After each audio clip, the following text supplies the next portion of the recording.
we're going to put the oven on at 200 or gas mark 6 or 7 depending on your cooker, and we're going to line the bottom of a £1 loaf tin.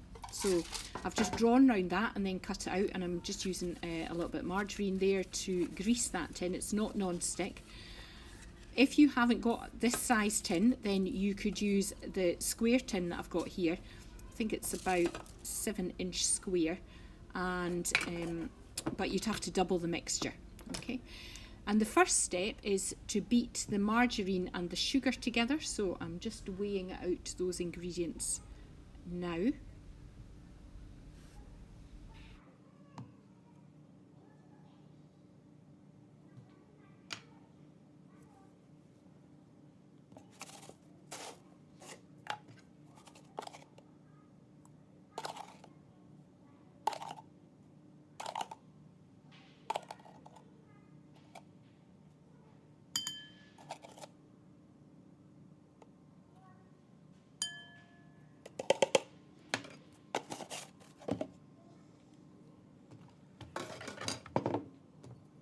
So I'm going to use my wooden spoon to cream this together. So I'm using the back of my spoon, you can see here, and I'm pressing and twisting that against the side of the bowl. And I'm just incorporating that sugar into the margarine. Once you've got it all mixed together, then you can start to beat it. And the beating helps trap air bubbles, which will make the mixture rise a little. Okay, so it'll give it a nice light texture.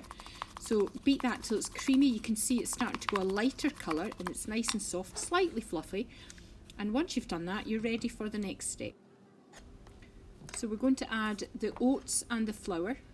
So self-raising flour and some just normal porridge oats. That helps to give it a little bit of a texture to it rather than it just being quite smooth, and also adds a little bit of fibre. Now we're just going to stir this in with our wooden spoon, sort of slightly cream it, a bit like we were doing, because that helps to incorporate that, and it'll look a bit like a biscuity kind of mixture. Okay, so it's not going to be runny, it's not going to be dropping off the spoon or anything. It's quite thick, so it'll take a little while just to get that mixed together and hold. So there should be no crumbs in the bottom of the bowl when you are finished.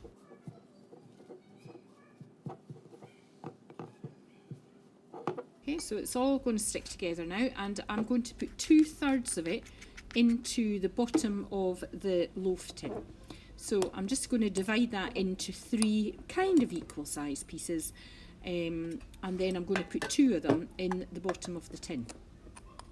Okay, you use your tablespoon or a teaspoon even, just to flatten that on the bottom.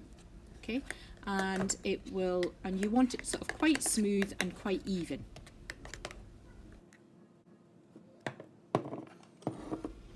Okay, so we're now going to mash the banana. This banana, you can see, is very brown, but it's actually been in the freezer. I don't like them past yellow, so I just put them in the freezer to use for something like this.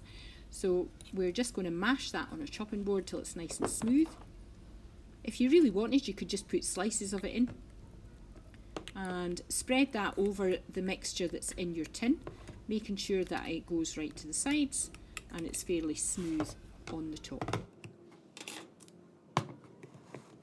So with 1/3 of the mixture that you've got left, you're just going to break it up a little bit with your hands, and you're going to add the fruit. So the fruit in the recipe is sultanas, but you could use raisins or currants. You could put cherries in if you want. The reason I'm using sultanas is because these are fair trade, and that's what we're looking at today, and we're using some fair trade chocolate. So I'm going to put in a little bit of chocolate as a bit of a treat, and I'm just chopping this up. So you could use chocolate chips if you've got them. Don't put lots in though, because it actually burns quite easily, especially milk chocolate. So add the dark chocolate and just break that up with your hands. So you want it to kind of look crumbly on the top. Okay, so I'm breaking that up and mixing the chocolate and the fruit with it, and then I am going to sprinkle that on top of the banana.